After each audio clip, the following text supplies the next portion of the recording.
Warning, this episode contains mild to heavy explicit spoilers. Listen at your own risk.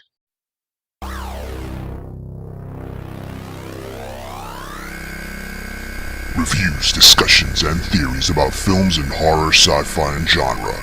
This is The Horror Deconstruction. Like, share, and subscribe to hear more. What's up, everybody? It's The Horror Deconstruction. You can find us on Instagram, Facebook, most likely on YouTube. Give us a like, share, and subscribe. Hit that bell icon, hit that thumbs up, whatever you want to do. And welcome to the show. Joining me today is my co-host, special co-host. DECKARD. Is DECKARD. Yes, DECKARD indeed. And today, what film are we talking about, DECKARD? Today we're talking about Bones and All. The LUCA, what's his, how do you say his name? Yeah, I know. Yo, it almost sounded like I said a racial slur last time I tried to say his name, bro. LUCA Guadagnino. That's how you say it. There you go. Okay. So LUCA Guadagnino film from 2022. According to IMDb, a young woman embarks on a 1,000-mile odyssey through America where she meets a disenfranchised drifter. But all roads lead back to their terrifying pasts and to a final stand that will determine whether love can survive their otherness. Directed by LUCA Guadagnino.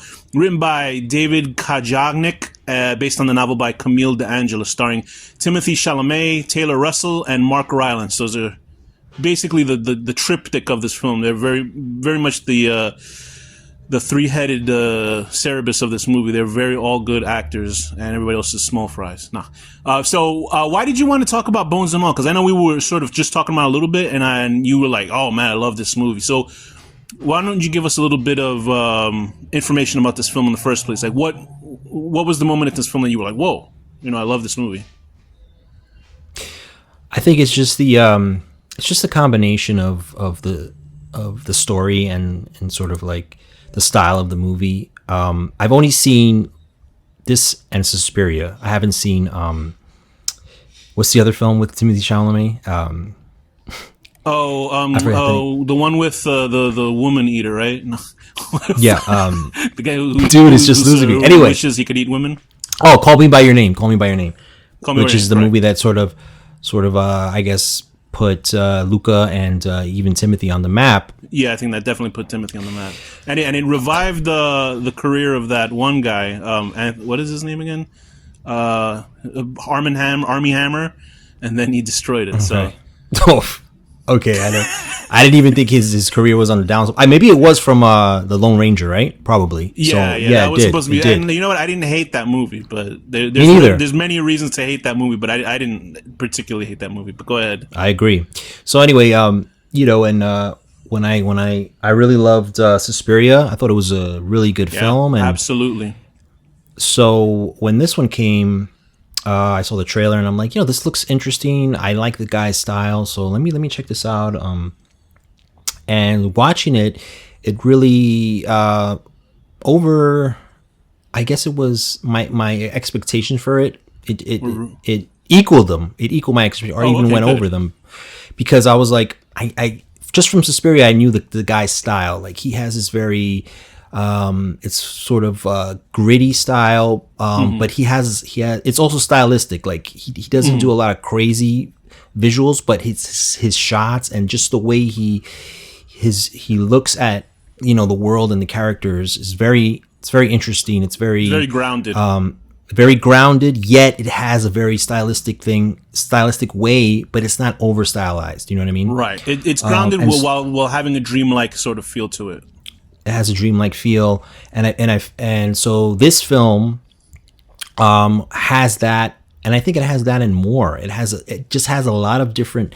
He's throwing a lot of different things that all works, and how he's telling the story. It's very, I guess you could call it a slow burn, but I don't think it is. I just think it takes its time telling the story and introducing the characters. Very character driven, and and it's very tactile. I know they shot on film.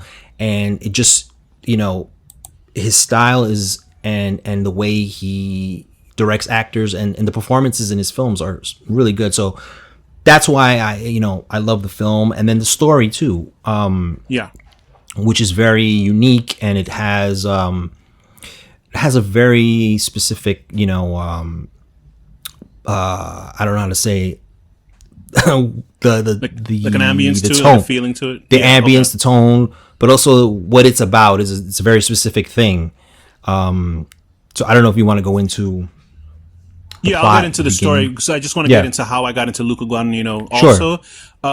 So Guadagnino, the first time obviously he kind of came on my radar is when I was obviously by Call Me by Your Name, but I never saw that film. Not for any particular reason, because I heard it was very good. But it's just sort of all those, well-known films that kind of fly off your radar and you don't pay attention. And then I heard of the Suspiria remake, and I enjoyed the original Suspiria as is. I thought it was a fine movie. I think it's not written well, but I don't think that movie by Argento is necessarily like known for the writing. It's because it's a visual sort of feast of a film, and it's a beautiful looking movie. But then I heard, rumblings as like Suspiria remake, and you only know that like remakes are mostly terrible, like when you hear about them. And what happened was, I heard like Tarantino loved it. Surprisingly, no feet in the movie that I remember, so I don't know why he would love it. But a lot of people were saying it was great, but a lot of people hated it. I think just because out of, they were just so in love with the original film. Excuse me. And I was like, let me just check this out. And so then I actually saw it, and I loved that movie. I loved the setting of it, that it was a period piece, much like this. That he took a like realistic event, a real event that happened in the 80s or late 70s or the 80s actually, and put it in the same timeline, but gave it context because it took place in the same year that the original film was, but put real sort of, real world issues going on. And I love that about that film, and especially the finale is crazy and stuff like that. My only thing is that they should have, who's that actor? The actor, the one that she played a man and a woman in the film. She's a very famous androgynous actor. But anyway, I think they should have pitched her voice down for the male role, but whatever. But besides that, I was like, okay, so I'm going to, I wasn't like jumping to see anything else he did, but I was really super impressed with what he did with that film, because it felt like a 70s film. Like it looked like a movie from the 70s. And everybody was great. I just like forgot Mia Goth was in that movie. I forgot like a whole bunch of people were in that film. Oh yeah, I didn't even realize that. So when I heard about this and like he was doing a sort of cannibal romance film, I was like, okay, so that kind of got on my radar immediately. And then I heard it was from a young adults novel, but I was like, I don't think Guadagnino is like, I don't think he would do a safe like young adults movie. Do you know what I mean? Because it is.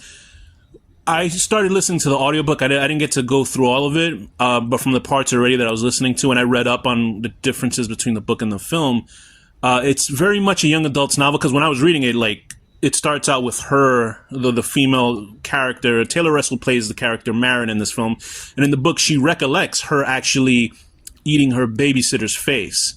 And it's not a graphic detail sort of explanation, but it's enough, I think, like if a teenage girl read that, she'd be like, oh my God, like that. But it's not a book that I think goes into explicits like this film does. And in the book, it's different that the father leaves her. It's the mother that actually leaves her. So there's little differences there, and I'll put those into, our review here. But I remember when I started watching this film, I was like, I think I have a little bit of a lesser effect of this movie on myself than you did, but I still enjoyed it. But why don't we just kind of hop into this film as is? So Taylor Russell is playing Marin, who is this young lady who lives with her father, and you can tell that they're almost like nomadic people, because this takes place like in the mid to late 80s, and they're trying to just like, you can tell that they're not people of wealth. But I don't think kind of the areas that they're living in, anybody is of wealth or has any money. This is sort of like the bare bones, like an 80s existence. And I'm sure all of us know about that sort of existence. And she is very much caged up in her home, right? Like her father's basically like locking her windows, locking her doors. And you and I know the premise going in that she's like eating people, because it's obviously that's how it's sold. And she gets an invite from her friends into going into like a sleepover, and she visits her friend. She sneaks out of the house. She finds a way to get out of the house. I think she steals like a key, right, or something, to unlock her window. Right. So she ends up going into this sleepover party, and she's like intimately speaking with her friend. And I knew this kind of stuff would be in Guadagnino, because Guadagnino's films definitely have a sexuality to all of them.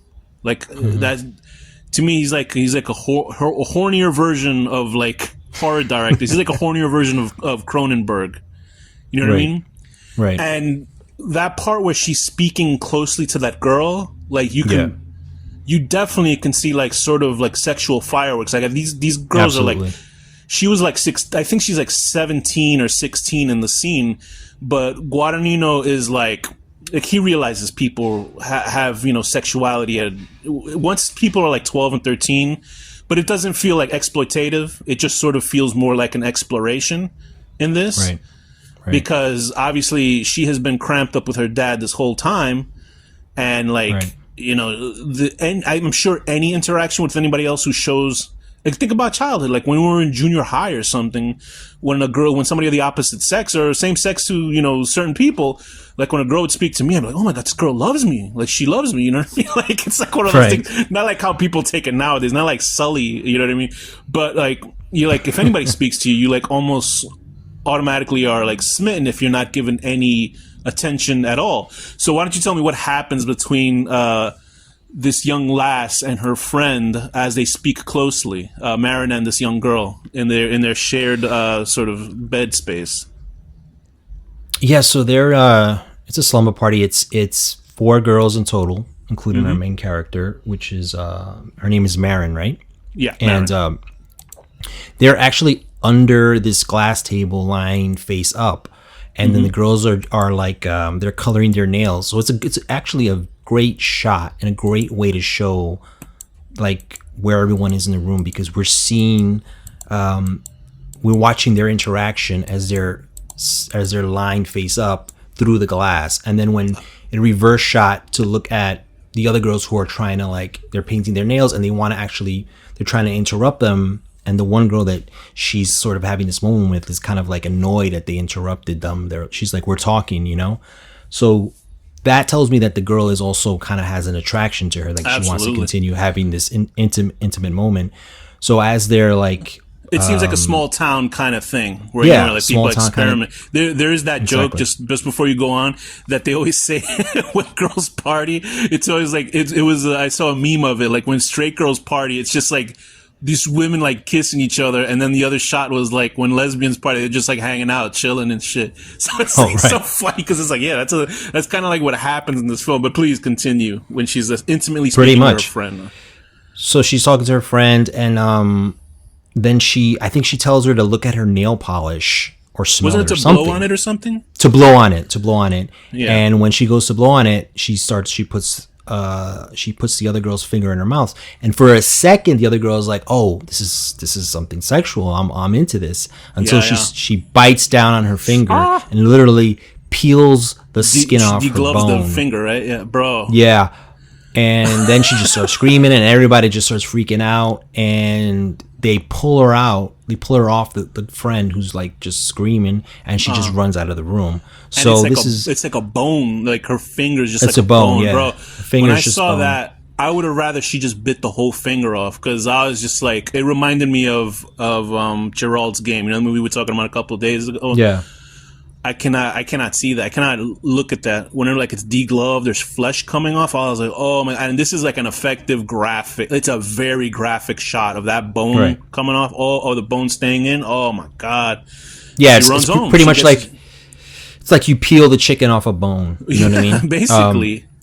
So she runs. Yeah, she runs home.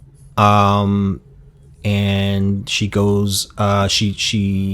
When she arrives home, automatically notices, right? Yeah. He knows what's going on, and he's like, "Fuck! I told you to stay here," and that's why he was. So we right off the bat, like even if you didn't know what this movie was about going in, you kind of have an idea now. You're like, "Oh, okay, I see. She's dangerous." You don't know exactly why or what it is, but now you understand the whole beginning of the movie, and it makes sense to you. Yeah.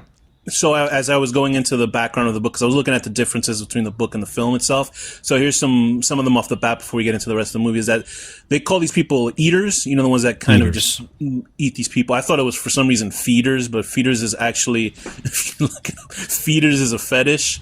When you Oh, is it? It's called feeders is when you like pay women or you buy videos of them. It's not like a sexual naked, I guess could be, but they just eat food until they like their stomachs expand and just get heavier and heavier. I've seen it before. It's kind of wild. It's an interesting thing. But with this, they're called eaters.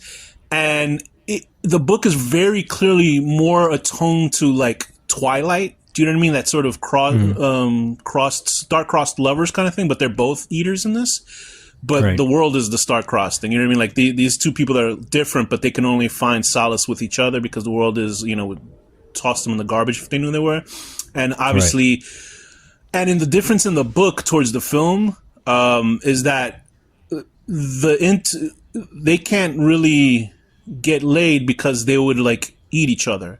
So it's completely changed in the film because Guadagnino makes them sexual instead of, because anybody that gets close to the girl Marin in the book, she eats them. And spoilers, obviously, that's how the book ends because they're not intimate sexually at all in the book at all until the very end when he actually tries to pull a move on her to like consummate their relationship. Oh, okay. And so she eats him, even though he's a eater himself. And then but in the film, obviously, it's very different. It's a more of a heroic, I guess, in a way, self-sacrifice for himself for, him to be a part of her because he wasn't going to be guaranteed any more time with her. But that's sort of like the difference between the story. And I think Guadagnino also wanted to touch upon the sort of fluid sexuality that both characters had. Because obviously Marin with the girl in the beginning, I thought it was more of a thing about her just being intimate with anybody because she was pretty much cut off from the whole world. But also...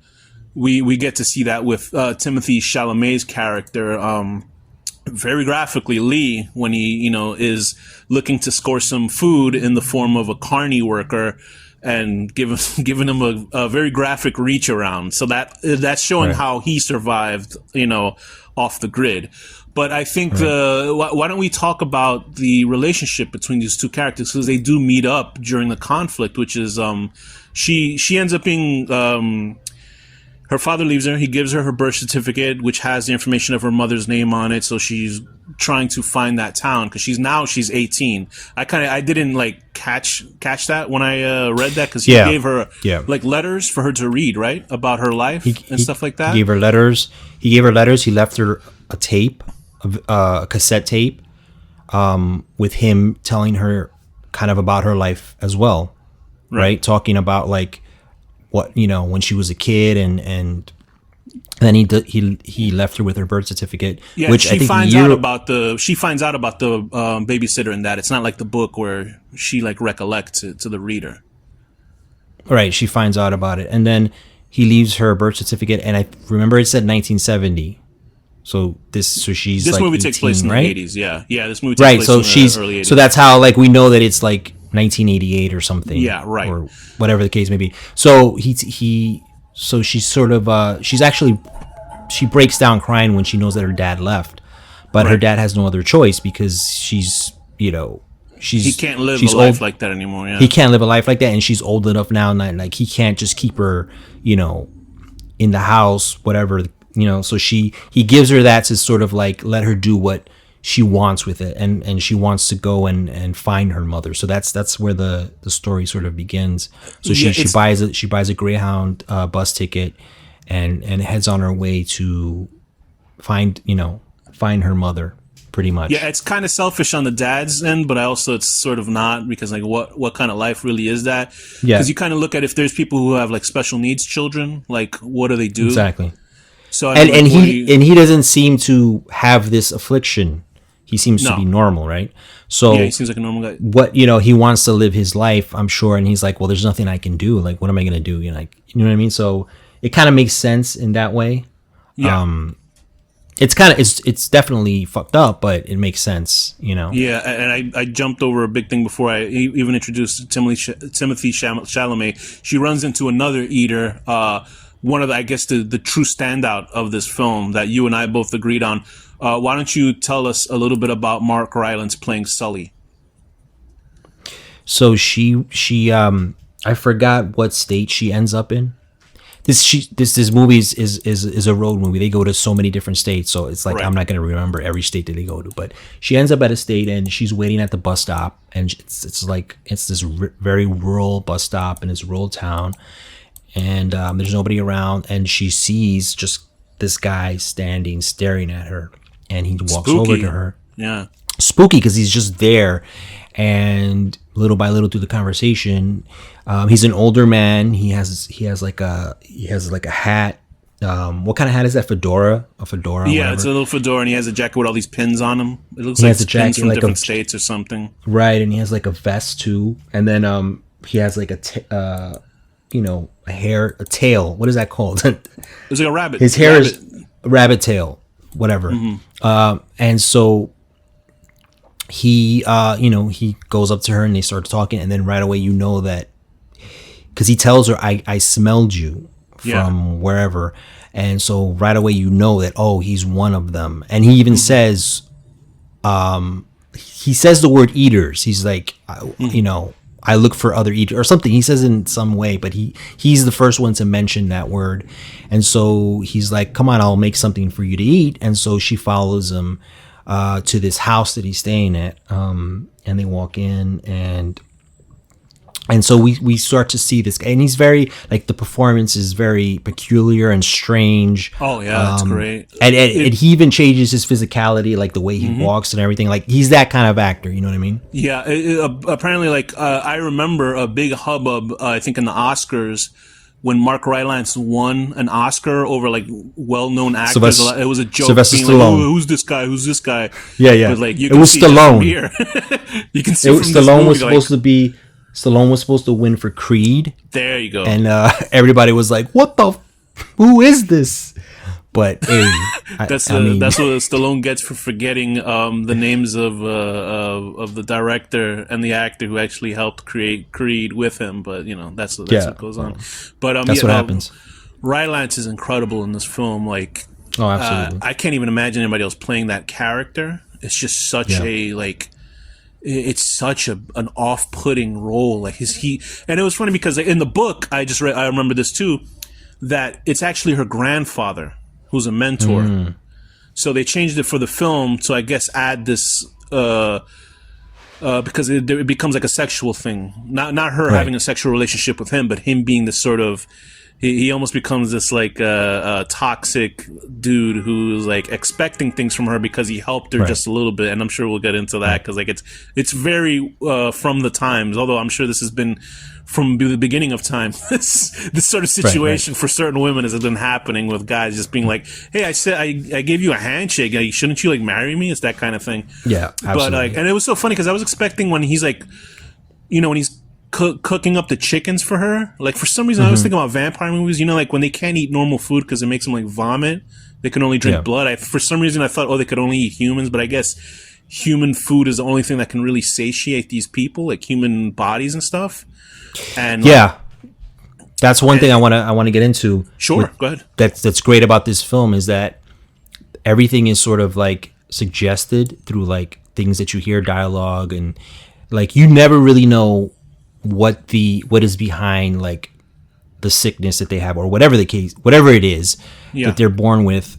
That because you see them eating meals and food that they also like, with vampires, they just feed on humans, right? They just feed on blood. Yeah. They don't pretty much eat food or, they don't need to eat it to survive. But for some reason, these people, they still need to eat. You know what I mean? So it's this weird thing that it leaves it very mysterious, which I like because it just makes it more grounded that way. Because it's like, they're not going to explain it to you unless somebody just starts, exposition. You know what I mean? So it's like you just pick these things up. You go, okay, they can still eat food, but they have this hunger that comes, and it doesn't even tell you when it comes necessarily. But so I like that like duality of it. That it doesn't have these very specific rules. It's very in that gray area. Like it's a main component of their lives. Like they cannot. It's a main component of their lives, right.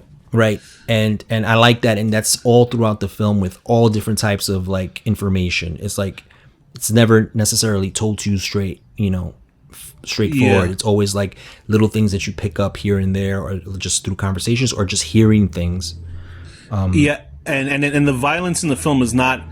I mean, the degloving of the finger is pretty graphic, but it's sort of a graphic film, mostly in just sort of hinting towards stuff like when she wakes up in the morning and she sees like because they stated that he was staying at this house. Like Sully's character was at this woman's house who I guess had a stroke or something and was slowly dying. Right.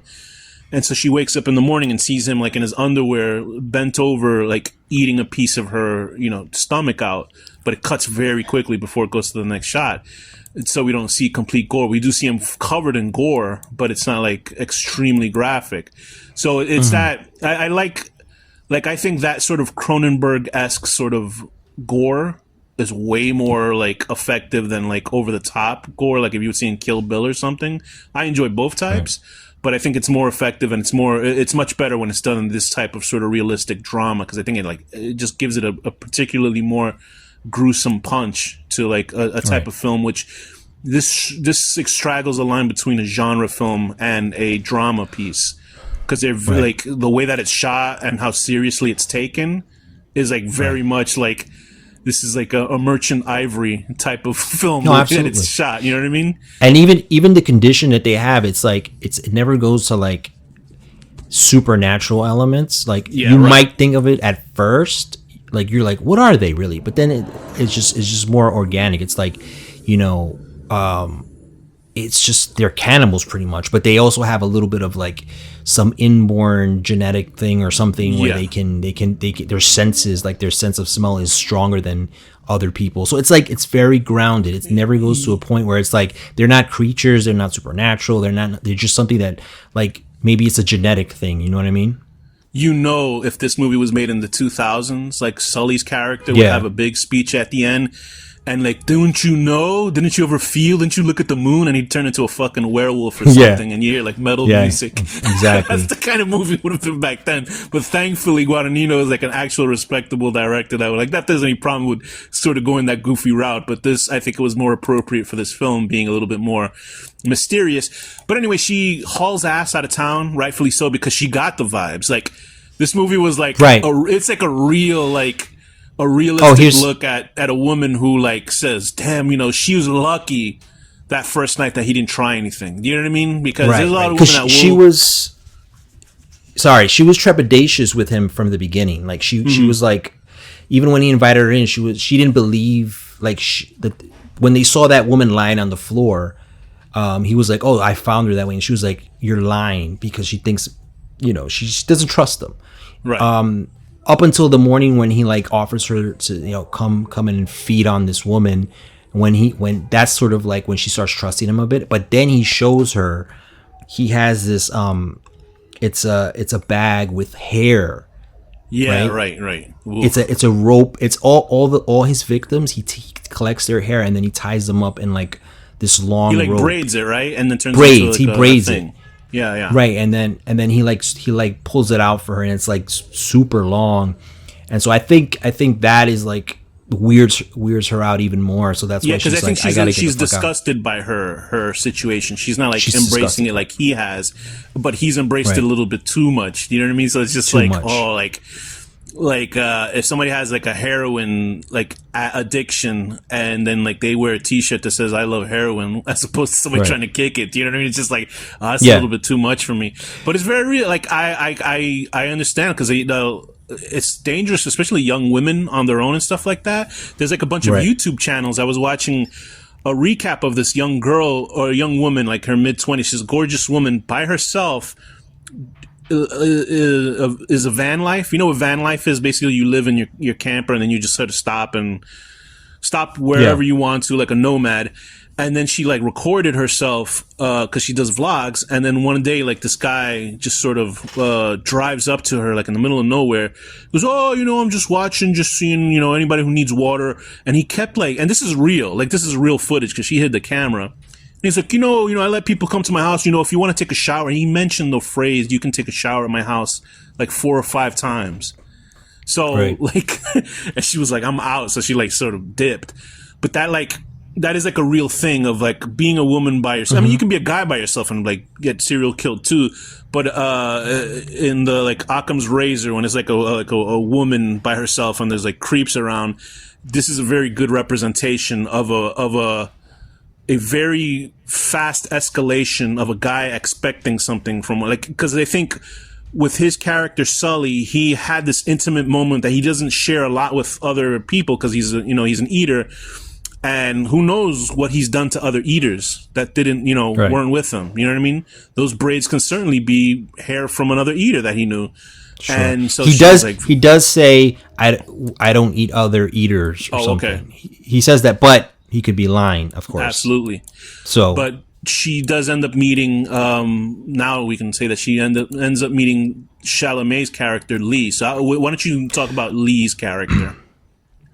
Right, so she books it out of there. She gets on the bus, and there's another creepy image when she's driving by the house in the bus. Mark Rylance is already out in the front, and he just looks at her as she's driving in the bus, and it's another creepy scene. So that he's like there's something up with this guy. He's locked on, yeah. He's locked on. So, and the fact that he said he could smell her from the house, and the house is like a good maybe, I don't know, like a couple blocks away from the bus station. Couple blocks away. So it's like, okay, he's really like, he's been an eater for a long time, so he's probably honed his whatever. Oh yeah. So she gets to another state, and obviously she's just traveling like a nomad, and she probably doesn't have much money, so she goes into this convenience store and she bends down and she starts like. She looks at some shampoo and starts stealing it. And then we see this drunk guy who's like, he's talking with this other customer, and he's like sort of like harassing her. It's a woman with a carriage. And that's when we see Timothee Chalamet's character. He's like, we see him from the window come in, and then he's like getting a drink, like a fountain drink. And then once he sees the guy, and they notice each other real quick. Our two main characters notice each other, and then he sees that guy that's harassing the woman, and he's like, hey, stop harassing her. So he's defending the woman, and then he chases the drunk guy out, and then that also allows the girl to continue stealing. In a way, I felt like there's a couple things that happened there, and then he's willing to not narc on her either. That's the thing, right? So it's almost like he was a distraction, but he's doing something else too. Yeah, because when she finally leaves the place, it's getting dark, and there's this like rundown, what is it, like it's like a business, like an abandoned store, that has no windows or something. So she's like looking there, and she notices that Timothee Chalamet comes out. He has no shirt, but he's covered in blood. So we know that, he led this guy out to be a victim. You know what I mean? Right. So that was a great way to show it too. You know what I mean? Yeah. And so they meet, and so right away they know that they're both eaters. You know what I mean? Because then they start talking about it, and he's like, "I smelled you" or something. So Timothee Chalamet, he's a bit older, so he definitely has honed his, whatever hunting skills and stuff like that. Yeah, his skills. Yeah. I think he knows how to take advantage of a situation using one excuse for another, to get, to justify means and get what he needs. And so they, she vibes with him, I guess, because obviously he's not a bad looking guy, and she certainly isn't a bad looking girl. And it's sort of that instant sort of attraction, but they're both feeling out. I think he's more trusting of her than she is of him, because obviously the only other guy that besides her father was that creep Sully. And so they drive off, and they actually run into. This was funny because I remember they run into two other eaters. This is sort of those type of films where like, oh, why there's so many people in this world that are doing this? How come the world isn't just like run over by psychopaths? But I don't think they're enough. They just sort of gravitate to the people with a lot. Like a lot of people have, like you can say like an alcoholic is gravitated to an alcoholic without even knowing it, that kind of thing, or people with sort of issues that they gravitate towards them too. So it's like you almost do it with like certain body tics and certain situations you end up with or put yourself in. You like automatically just are attracted to somebody, and then you're like, oh god, this person is just like me. That's why I'm attracted to them. So this is how that film sort of plays out that relationship, and they run into two other eaters. One of them was so funny because it was, I think they're called Jake and Brad, played by Michael Stuhlbarg and another name that we'll bring up in a second. I know the one guy, not Jake. That guy's a good actor. He sort of looks like if Leatherface wasn't wearing his mask. And then there's another guy, Brad, who I thought was the worst actor. I was like, where did this guy come from? Like, this guy's the worst actor I've ever seen. Because, you know, everybody else is, like, acting good in this film. Yeah. And then I was, like, looking up the cast, and I was like, oh, yes. Okay. Because who was that actor? The great David Gordon Green. You said he did good, though. So, I mean, I don't know. You said he did. That was the best thing he's ever done. This is the best thing he's ever done. I think that's the best thing directing. He's ever been in. I don't know if he's... I don't know, man. I mean, I've seen his directing, so I'm just, you know... Listen, I'm going off like you lived up to your promise, dude. You actually didn't watch the other two Halloween films, which actually got spectacularly worse. Halloween, you saw the remake. I mean, the reboot. I actually saw Kills and Ends or whatever. You know what's funny? I started watching the beginning of Ends, and I'm like, because I already know the entire story because I've seen reviews of it and stuff. So I was like, let me just see the beginning. And I'm like, you know what? These films, the only thing I would say is that they look good. Oh, they look great. Like, they look like, oh man, if this was a good movie, this would be it would work so well. But it's like, I didn't get past the opening titles, but you know, I just wanted to see how it would look. Right. I will give this to Ends. Just watch the last 5 minutes of the movie and then you're fine. You could see the reboot, the first one. You don't have to watch it. Just watch the last 5 minutes are a good sort of like for all of Halloween. Like it's a good close off for all of Halloween. The last. But I hated the reboot. I hated the reboot. Oh yeah, it's terrible. I didn't like any of them. But you know, people are saying it's a great movie. But that didn't show in the box office because those movies bombed. So at least people sort of had taste with that. Anyway, so it's David Gordon Green, and so that leads to an almost other Sully-esque situation where still. This young lass Marin just cannot, you know, she's got bad vibes. Like she has good bad vibe detector because she was like, let's get the hell out of here. So but we don't know they're eaters, right off the bat. Yeah, they're the ones that bring up the phrase bones and all, because I think these two characters don't eat the body's whole, but these guys are saying like when you eat the complete body, like that's got to be almost impossible to eat one person like in a day, I guess. But I guess who knows what these people look like when the cameras are like on them.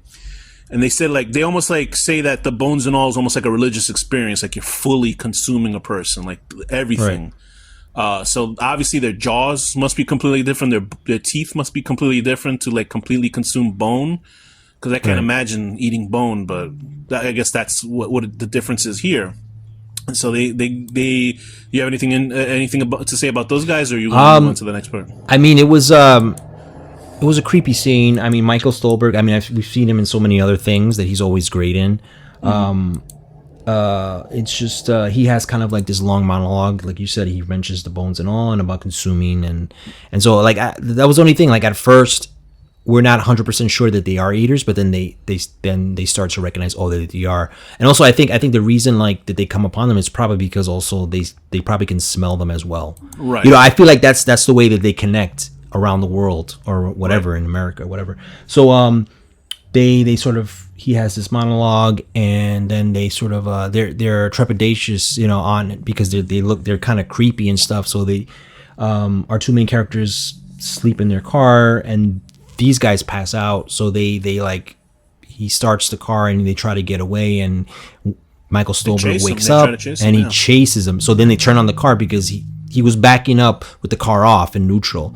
So when he sees him running towards them, he's like fuck it, and he turns on the car and he leaves and he runs towards them, and it's almost a very horror movie type shot where he runs towards the camera and you think like he's gonna do something, but he just literally stops. So again, this is where the movie keeps grounded. Like again, any other movie, like you said, early 2000s movie, he probably would have just like jumped on the car or some shit. But using like, bad wire work and shit. Yeah, yeah. It's like, but go ahead. But they wouldn't erase it like Oppenheimer did. That he says never happens. Like no special effects happen for Nolan's films. But he fucking lied. Anywhere to just bring up no. But did you see? CGI. Did you see that they? I know, right? Did you see that they said that they left out all those? Did you send me that? Which or one? an article? Yeah, I did that. He forgot to mention all the CGI people in the. Yeah.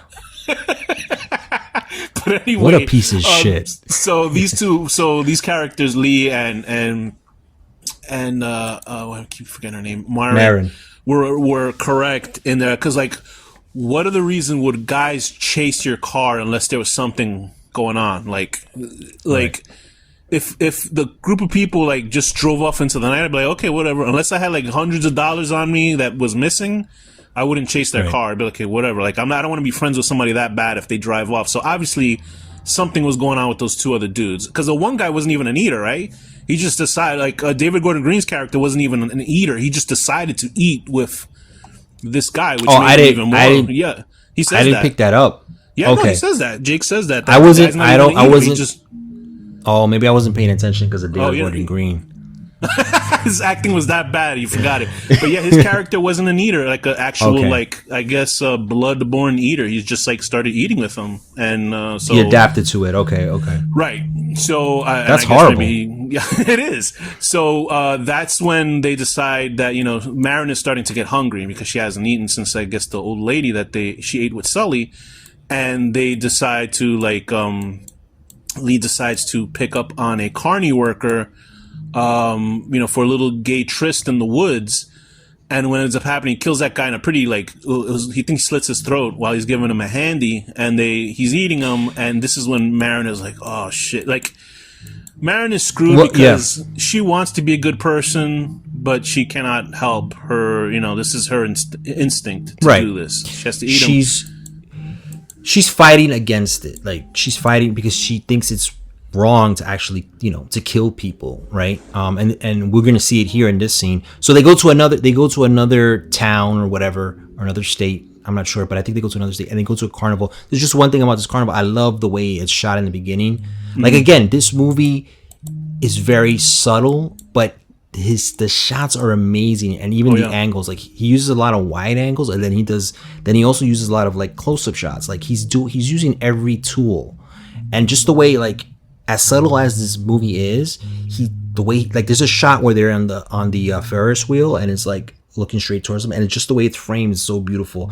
But anyway, so they get to this carnival, and Timothy sort of like separates from the girl. And he's walking around, and there's a guy he's like at the table, like one of those games that you throw the baseball into, like what is that, a milk something Pete or something, like knockdown Pete or something like that. There's some name for that. And so this is another thing that I thought that was great, was that Timothee Chalamet walks upon him when there's a kid trying to play the game, and he's kind of being an asshole to the kid, and so then Timothee Chalamet kind of like, when the kid leaves, he kind of like starts talking to him, and then he starts sort of like implying something else, right? Implying, and he's like, "Hey, is this the only way to have fun?" And he's like, "No, I have." Was it about weed cigarettes in my car. too, or something like that? Yeah.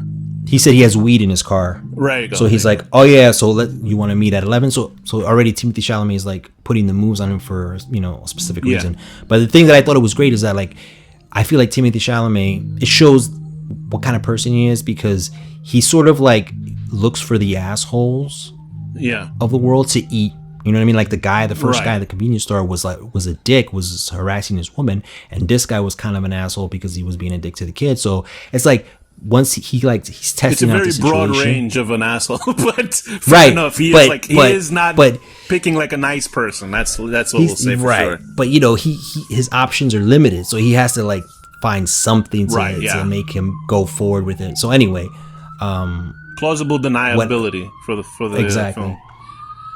But like, so, and then of course, like, Guadagnino though is like a master at sort of gay attraction in this film. Sort of like, that the two guys looking at each other, because it's framed like him looking at that other carny guy is the same way that he framed him looking at the Marin character. You know what I mean? It's like this, like, Guadagnino is a master of horny shots, like that. Yeah, do you know what I mean? Like, he's got that perfect sort of, it's almost like an asexual, you know how they say the male gaze, like when they'll shoot like a woman, like the most, like one of the most notorious ones is Megan Fox washing the car in Transformers. Do you know what I mean? Where like everybody remembers, oh yeah, like, or they remember Cameron Diaz walking into the bank in the mask. You know, that's a very male, like you're looking at a hot chick on film.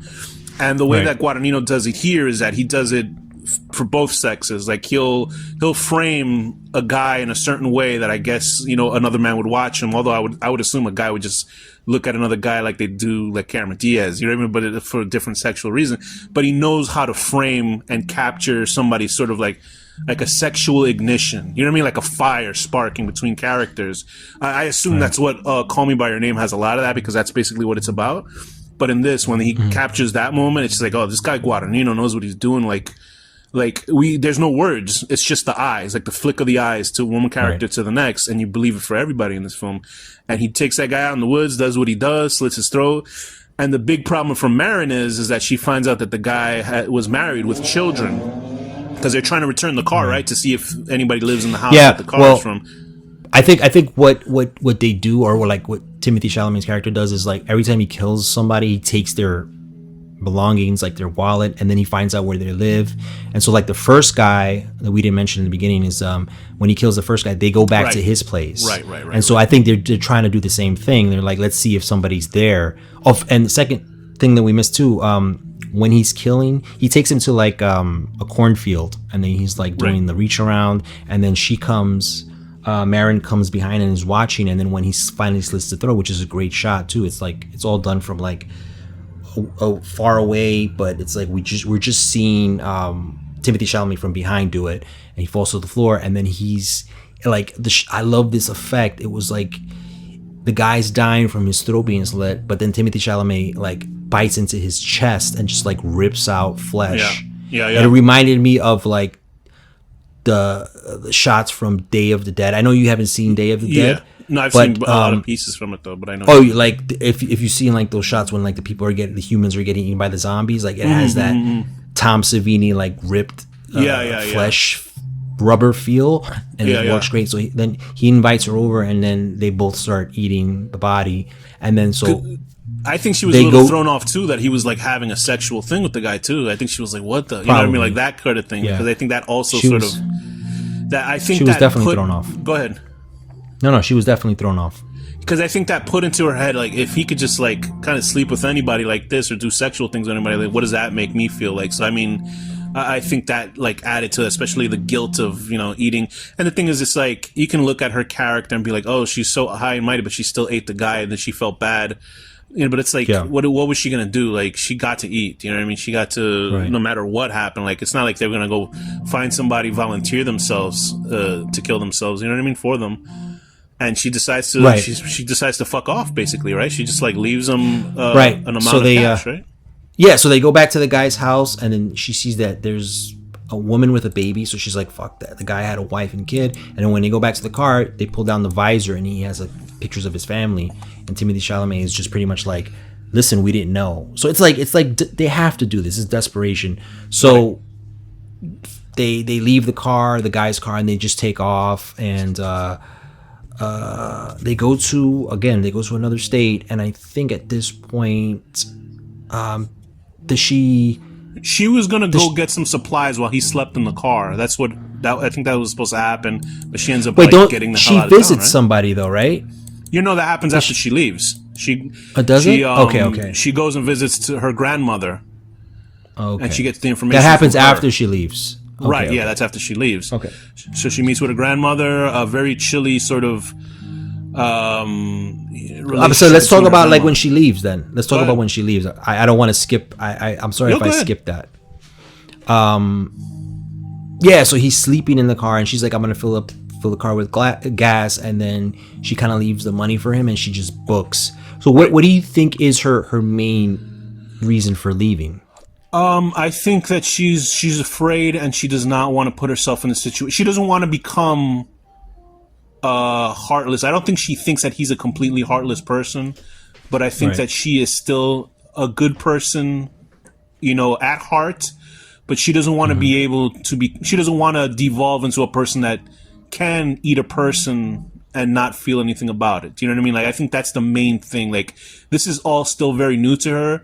So this is sort of, you know, a first love sort of situation where some people can just move on and just be like, this will hurt, but it's better that I rip off the Band-Aid because she's so used to moving on her own. That I think that thing of her basically destroying a family overnight and him not having, or showing any sort of sadness over it like she does, that she's afraid of becoming that, even though eventually that's probably what she will end up being anyway. She's sort of fighting against the tide. That's how I kind of interpreted her, why she left. Okay. I think she feels like if she speaks to her mother, the person that's been missing her whole life, some answer will come and fix this. That's what I think. What do you think? Okay. I just think she's still, to be honest, when that happened, I was like, wait, we never really got a reason why she's left. Like, I understand it happened after that, they killed that other person, but I'm like, I don't know. I was thinking like, I don't know why she left, but I guess that makes sense. I mean, it makes sense because that's just my interpretation. Yeah. But she's still sort of learning to cope with it because she's young. She hasn't lived enough to like,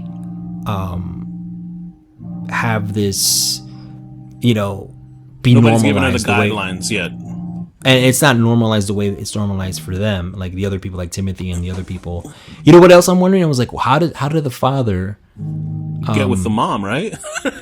Oh no! Like, how did the father, like, she had cravings when she was a kid, right? So what did he do to like feed her cravings? You know what? I don't know. Maybe that's it was interesting. Like, yeah. Because there's a bunch of that's just two questions. Like right now, how did the mother and him do? Like nobody's getting blowjobs in that house. That's for sure.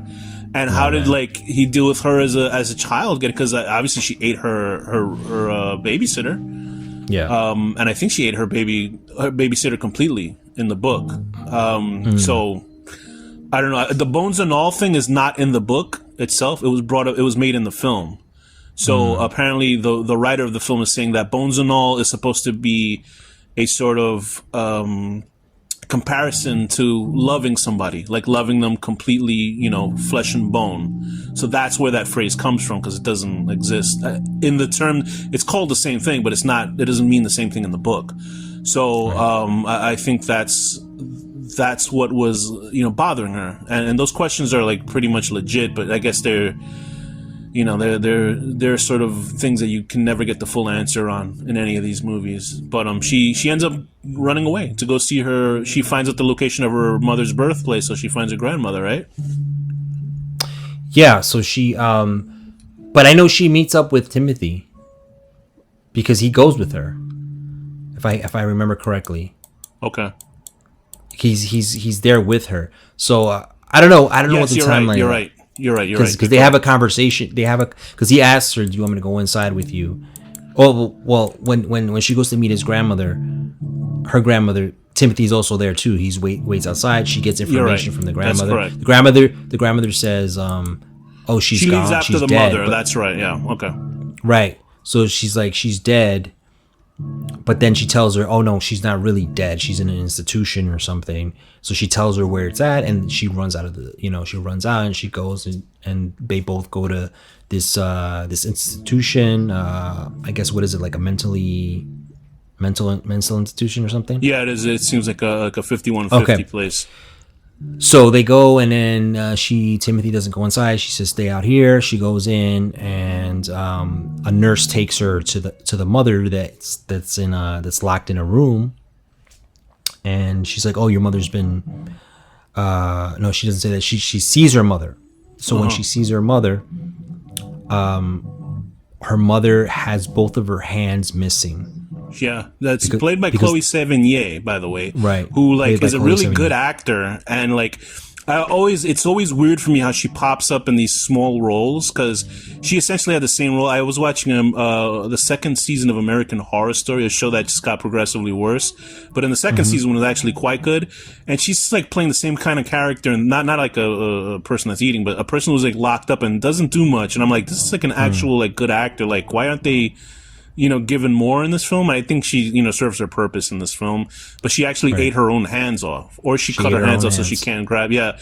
And that, to me, that was the only time the shot, like there was a bad shot in this film, because he went for like the 70s like scare when the mother like lunges at her to eat her, and it's like all these really bad sort of close-ups, like extreme close-up shots of their face, because you can tell like Chloe Sevigny is not trying to smash her face into the camera, so she's like sort of biting off camera and stuff, and it looks funny. That's the only time I thought it was bad, but it's like, if that's the worst thing, that's not really a problem. I mean, but I didn't have an issue with that at all. Yeah, I thought it was effective. But this very much like shows that Marin is like super freaked out, and that's when she decides like, I can't, is that who I'm going to end up being, like, right? Because so she has that conversation with Lee, basically saying,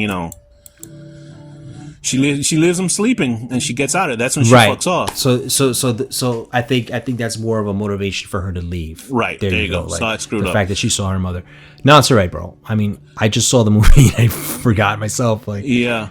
Like, what am I having? And not enough we get to see Lee's sister, who comes in and out of the film a lot, because she learns about Lee a lot. She did it earlier in the film when Lee sort of, you can see there was a situation that Lee had to leave his house because he's talking about how abusive his dad is, how much of a piece of shit his father is.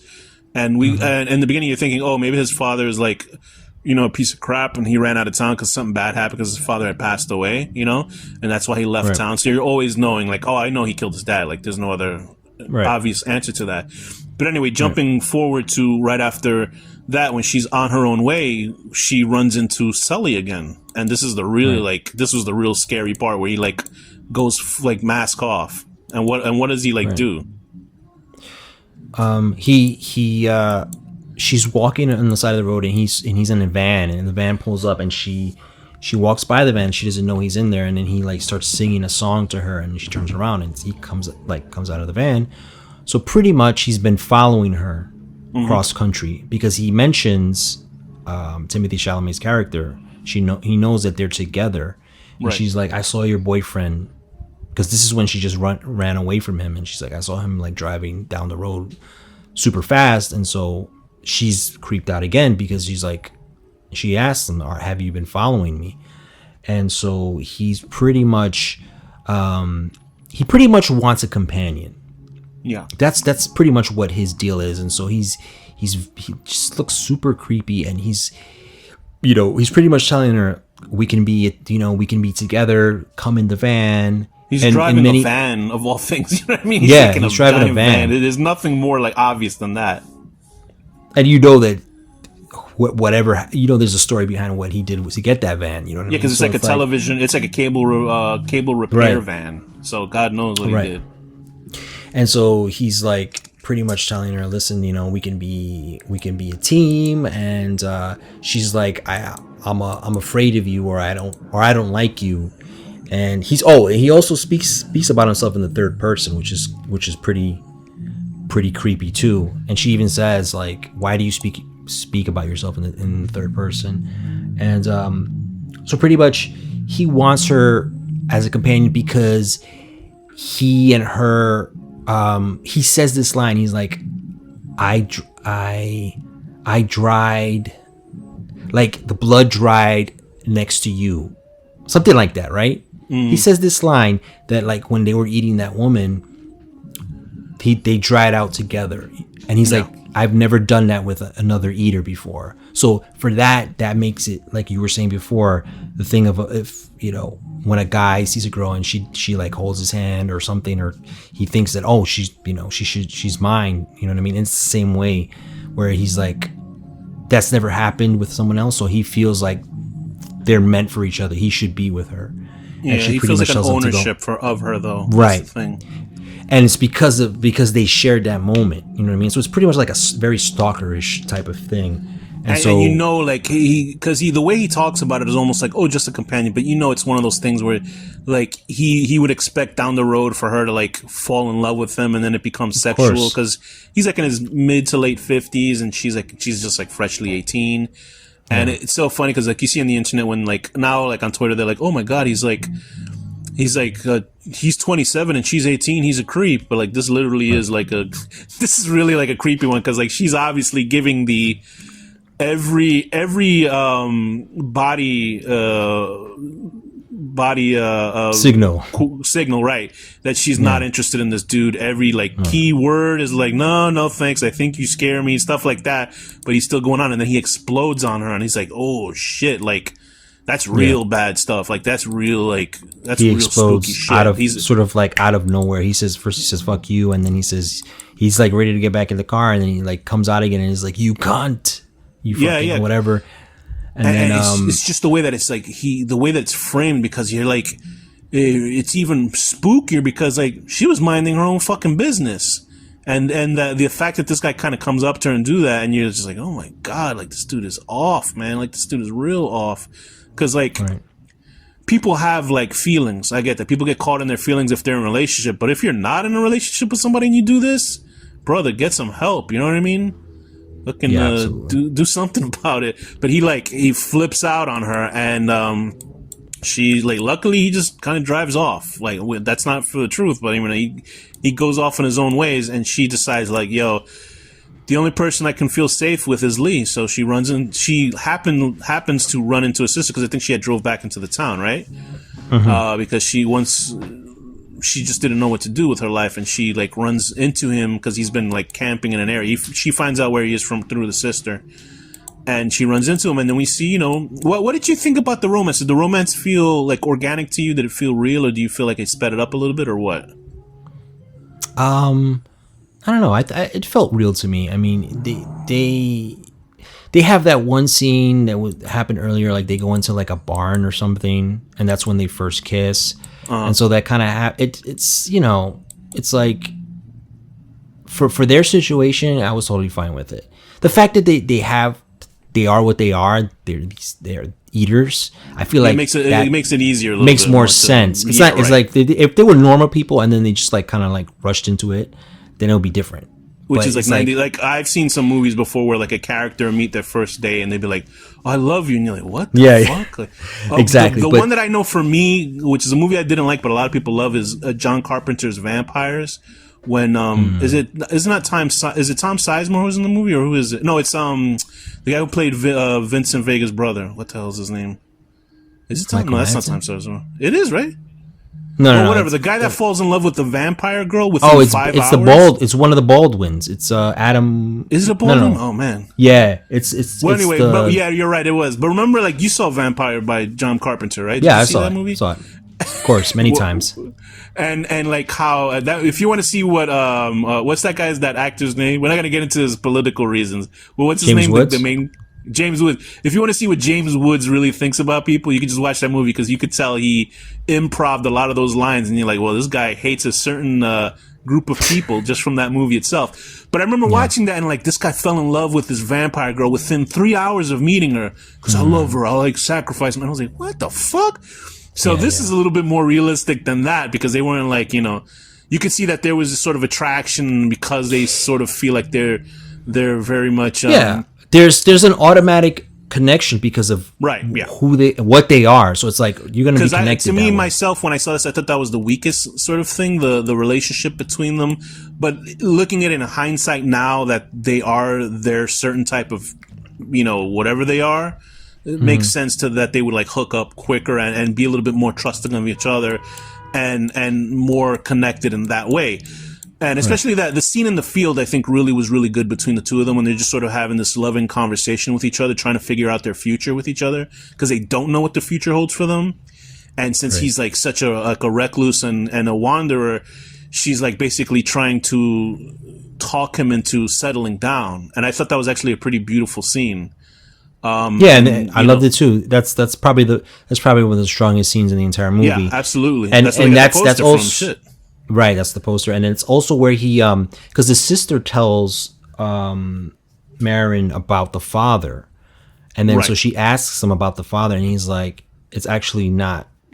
It's what the sister knows is not what the truth is," and that's when he reveals that he ate the father, bones and all. Yeah, because as far as they know, they just think the father fucked off, right? Or that the father died in some sense, or he just disappeared because they think that the father was being abusive, so he kicked his ass and then he disappeared, and so that's why the whole town is like, "Hey, where's your dad? Where's your dad?" And they just think that he scared his dad off. So it's not that easy, believe me. With this kind of storyline, like nowadays, they'd be like, you'll be on fucking AMs, you'll be on like on TLC. They'll be like finding out everything about you. But anyway. time passes and they're living a domestic life, and this is the it's not gonna be a good ending. I know it was gonna be an ending watching this, because like there's something's gonna happen, because obviously Sully not gonna end well. It's not at all. It's not gonna end well. But it's played well. Like, I like that. Like, Absolutely. I was expecting it, but not at the same time. But why don't you tell us what the finale of this film is? So they're living in a small town, and they have an apartment, and everything seems to be sort of picture perfect. They kind of settle down, and Marin comes home, and she thinks Lee is there, but she's actually alone. So she goes in and she sees a bag on the bed. And as she gets closer to the bag, Mark Rylance's character sort of just like sneaks up behind her and like wrestles her to the bed, and he has a knife. Like, he puts a knife to her like throat or whatever, and so he wants to kidnap her, right? He wants to take her. He wants to kidnap her. So he's reached his like end. Do you think point. He was trying to sexually assault her, or he just wanted to like? I that's think the kind of vibe that I thought, but I wasn't sure. I think he did. I think because at this point he's snapped, because he's been following her still. He's a fucking cretin, yeah. He's still been following her since the last time. So he's like, this bitch is gonna. She's settled down with this guy. Fuck this. Now she's gonna get what she deserves. You know what I mean? So like he obviously she wasn't gonna go with him. So he was gonna have to do something. So he either was gonna sexually assault her and then kill her, or just kill her or whatever. But so he has her in the bed. And there's a great shot where he's looking down at her, and the camera's like looking up at him, and he's looking down at the camera, and it's like a pool of spit like comes off his mouth, and it's like that's a great actor thing to do. I don't know if it was like the director told him to do it, or I feel like it's just something that he did. Yeah, and it's like that's what separates like really great actors. Like, it's like a hungry thing. Yeah, he's like, it's a hungry thing, and it's like, man, like, who would ever think of that? You know what I mean? Yeah. And so she's sort of like there. She's trying to have a conversation with him so she can like calm him down. And she notices that Lee arrives behind him through the front door. And so she's like, now she knows like this is the only chance she has. So she's like actually trying to like talk to him in a more calm way. So he's like, his guard is taken down a bit, and then. That's when Lee puts a bag over his head, a plastic bag, and they just have this three-way wrestle where they're trying to just take him down. And Sully actually ends up stabbing Lee, I guess in the chest or something. Right? It was the chest. Yeah, and I didn't realize he had gotten stabbed until I think that was the big reveal that he got stabbed at the end. Obviously, was it? The fracas. I mean, that's how I remembered it. Like, I'm watching the clips now, and I guess you can see them watched fighting, it today. I watched it today, and like you can tell because Sully puts his like stabs behind him, and then we know that he like hits him, and so they fall to the ground, and then Sully is on top of Lee, and Lee is just smothering him with the bag from behind, so he's sort of like suffocating him, and then that's when Marin gets the knife, and she just starts stabbing him in his like stomach or whatever. It's very realistic. Like, it looks like a very realistic like death scene. It's really well done. Especially like he's suffocating, but then he's also getting stabbed, and you just see like that. That's a good acting of a life ebbing away. Do you know what I mean? Because I was like, holy absolutely. shit. And there's this great moment that happens when like at the sort of the high point of this crazy action, we're just hearing like the music is swelling, and then it just cuts. And we just see the front of the apartment quiet. Yeah. So it's like he's showing like people don't know what's going on in here. You know what I mean? And then they drag him into the bathtub. They're still sort of fighting, and I don't know if you want to say the rest. Yeah, please do. I mean, this is a deconstruction, so we're going for all of it.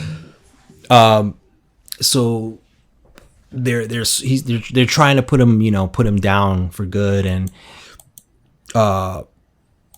Marin's, he has a wound in his stomach. It's just like it's open because she stabbed him there a few times, and he rips like he tears the bag off his face, and Timothy's like laying behind him, holding him down, And then Marin like digs into his wound, and they don't show anything, her pulling anything out.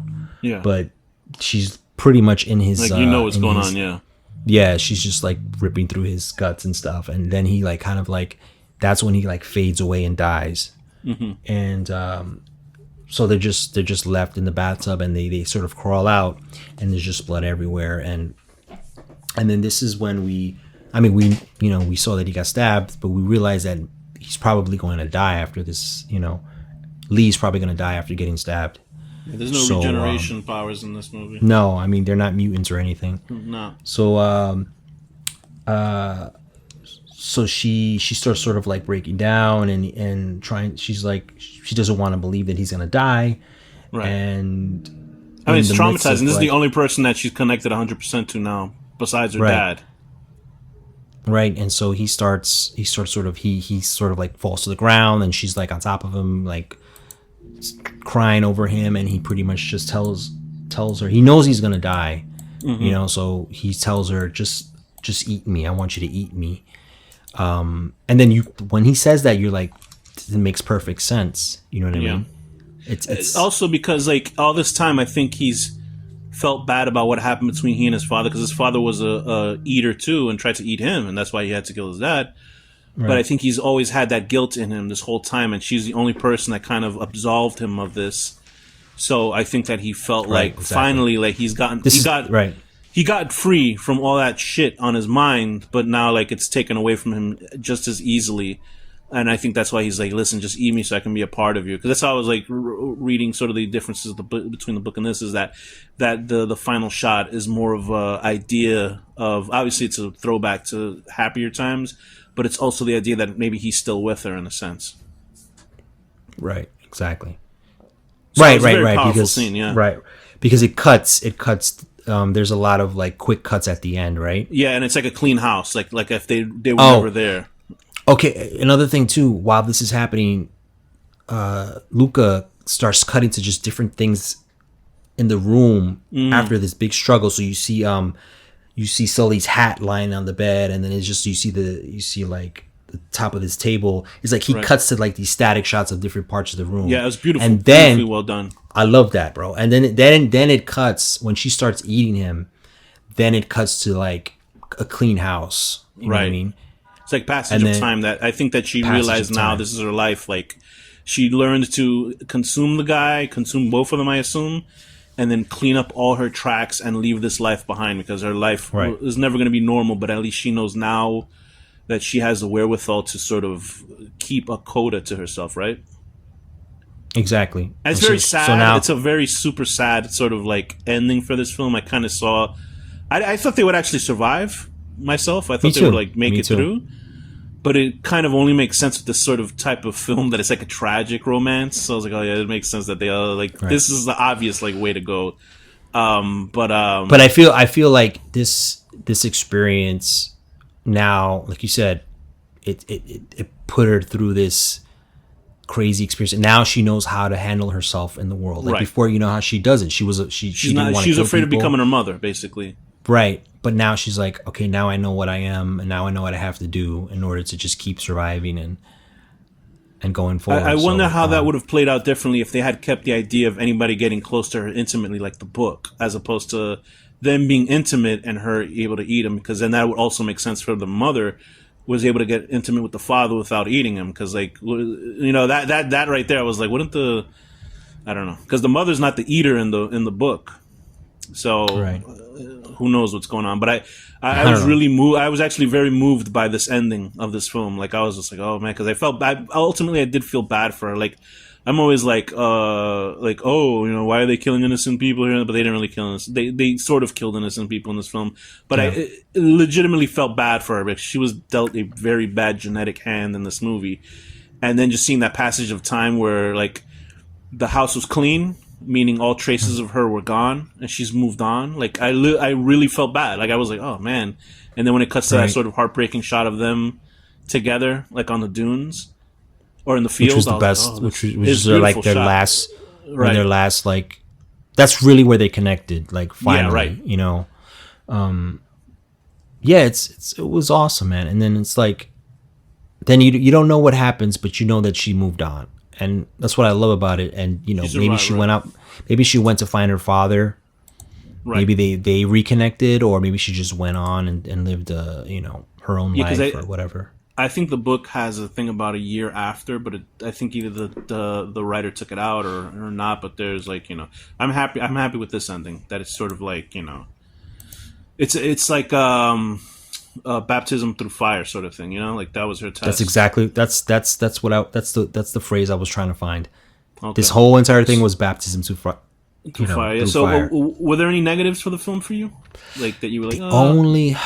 Let me see the only. Oh, okay. I'll tell you exactly. The only negative is the last scene when he's eating her, and then all of a sudden Trent Reznor's voice, because he did. Trent Reznor did the music. Yeah, he did the soundtrack. I was like, this is one of the soundtrack. Right? Him and Atticus Ross. This is one of the best scores. I love the score, bro. And I was like, oh, I could tell that it was Trent Reznor because it sounded like The Social Network a little bit, certain parts. But then they he used more orchestral in this, orchestral sounds. I don't know if they were like digital orchestral or like a real orchestra. It sounded like a real orchestra. And then he uses a guitar, like an acoustic guitar ping. But there's at the end, I guess he wrote an original song, or he starts singing a song. It took me out. I was like, it should have just been either music or sound, because there's no sound. Like we're not hearing like the actual, ambient audio. It's just like quiet, but she's eating him. So it's like, it could have just stayed with the music, but then he just starts singing, and I'm like, all right, bro, this didn't work for me. I'm like, why? I don't want to hear his voice right now, bro. Right, so it's like, and at first I didn't realize it was Trent Reznor. I was like, oh, why did they put a song here? And then I'm like, oh, it's fucking Trent Reznor. Yeah. That was a bad decision for me. I feel like it took the emotion away from it. Yeah, I think honestly that was my I don't think that bothered me. That probably did bother me in hindsight, but whatever. Right. But I think that the only thing to me initially was sort of the romance sort of angle, because I felt like I almost needed more time with them together. But obviously the whole movie, they're like 90% of the film together, so we're not seeing every aspect of their relationship. So I'm one of those guys that need to see a little bit more dialogue. And it skips ahead. It skips ahead certain times. It skips ahead, especially when they settle down. It's a minor. Yeah, it was a minor complaint. My thing. That's all. Because in the end, you do believe that they care for each other in the finale. So that's all that really matters.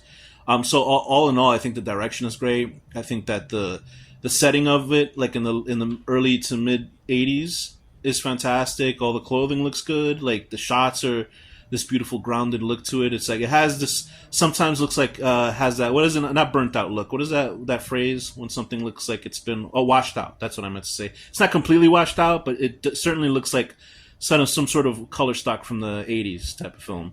Yeah, it's tactile. It has grain, and it's vibrant colors, but it looks very like older and like filmic. And and then also there's another thing that we forgot. Like he does these really great like flashes sequences. Like sometimes it's people that they're having dreams. Right. Like Marin has a couple dreams where they do these like quick white flashes, and then it's like these images of her father. Like there's an image of her father that he's like throwing up blood through the window. And then Timothy also has a dream of like those two guys that they meet, like the two redneck guys. Yes. David Gordon Green, and then he has like a dream when he's sleeping too. So like he has these like abstract little moments in there that I feel like the director put in there that I liked as well. I felt it was just a great balance of like grounded, subtle filmmaking, but then he'll put in these like abstract moments in there. It wasn't too like over poetic or over like, there are like long shots of like long takes of like a wide angle, but he doesn't do it too much. You know what I mean? So it's just a great balance of like every type of like style that fits the scene. You know what I mean? Yeah. So Guadagnino ended up being one of those directors that was like a dark horse where I was aware of him, but I was like, oh shit, when I actually saw his films as well, this guy has definite like a style of his own that is completely different from like a Fincher or why am I forgetting the savior of science fiction cinema? What is his name? Denis Villeneuve. Sorry if anybody's like mad about it. I mean, obviously there's also Cameron with the science fiction, but like Guadagnino is a very solid director, and it's not like oh, he's solid because you could just make a movie that you could watch and it's fine. He's solid because he has a specific voice that's unlike any other director's voice. Because he has his own thing, and you can't put your finger on it. I think one of my fingers is that he's able to make sort of an erotic. It's something erotic about his work, and that might sound corny and weird, but there's a sexual element to the film. It's not like the weird sexual like pervert element that Fincher does, because like Fincher, like he says, people are just all perverts. Like where his movies are sort of like machine-like sex.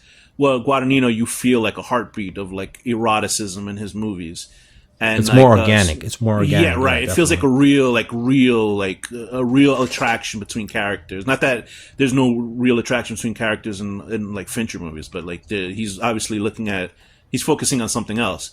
So I think Guadagnino has definitely some movies that are worthwhile that are coming out. He's working on his movie Challengers. It's gotten pushed back from 2 months. It's a movie about the actress Zendaya, and she's married to a tennis star who's kind of like coming back into the tennis world after he fucked up a game, but he's asked to face off with her ex-boyfriend that she left him for. So it's like there's like a threesome thing. So that's already like the horniness levels in that movie. And then also he's working on a book that I listened to the audiobook, which is Bret Easton Ellis, the guy who wrote American Psycho.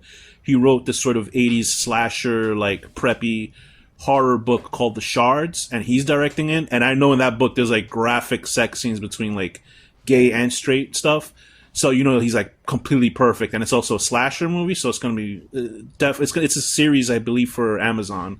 The Shards. It might be for Amazon or one of those other streaming sites. So I'm definitely looking forward towards that because like it's a good book. It's a creepy book. So I think Guadagnino is like definitely a director, obviously, that's worth keeping tabs on. So do you have any other words about Guadagnino or anything else you're interested in with him? No, I mean I'm just looking forward to anything he does next. I mean, obviously he's done. I probably have to see Call Me by Your Name. Yeah, I gotta definitely watch all those other films. I could have sworn he did a movie about like gangs in Italy, because I could have sworn that was the first time I had heard of his name.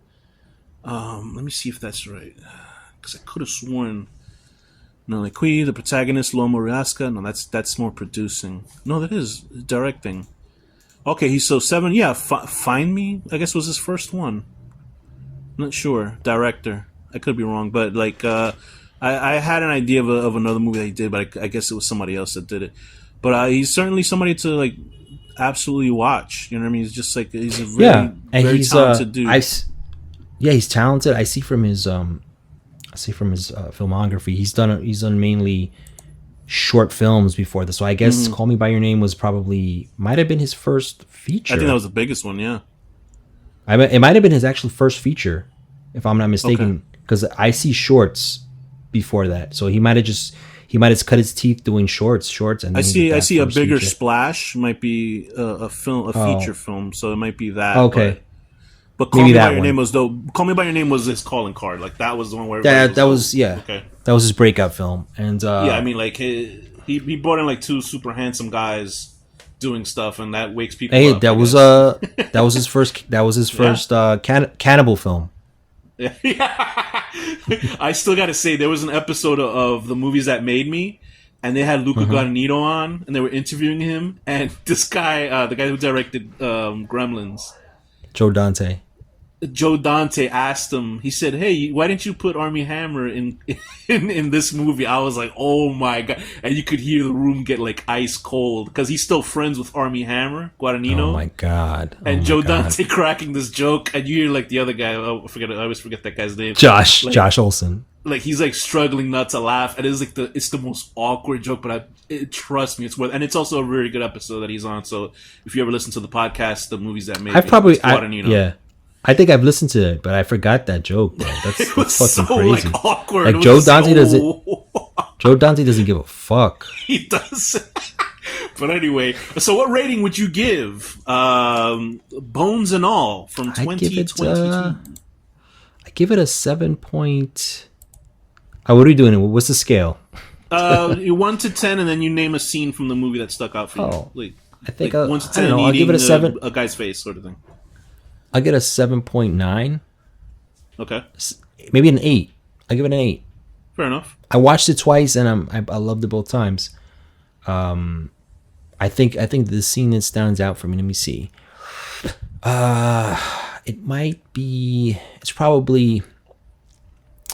I'm gonna say it's the ending. Yeah. It's the ending with when Mark Rylance shows up, and it might be the scene with him when he meets her with the van. Yeah. Actually, it might be that scene for me. Yeah. So like you would say you said it was a 8, right? So you would say it's an 8 out of 10 trying to pick up the girl of your dreams and she rejects you. Like, that's how you would say it. So exactly. I would say it's a 7.5 to a close like an 8 also.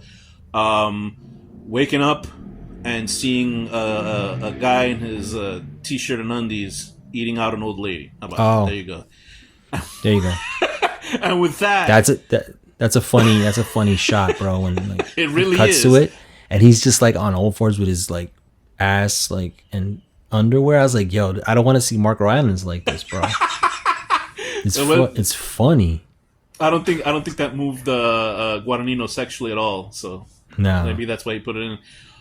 So with that, what is the final one word for the horror deconstruction on Bones and All, Deckard? Magnificent. There you go. Talk to you guys later. Later.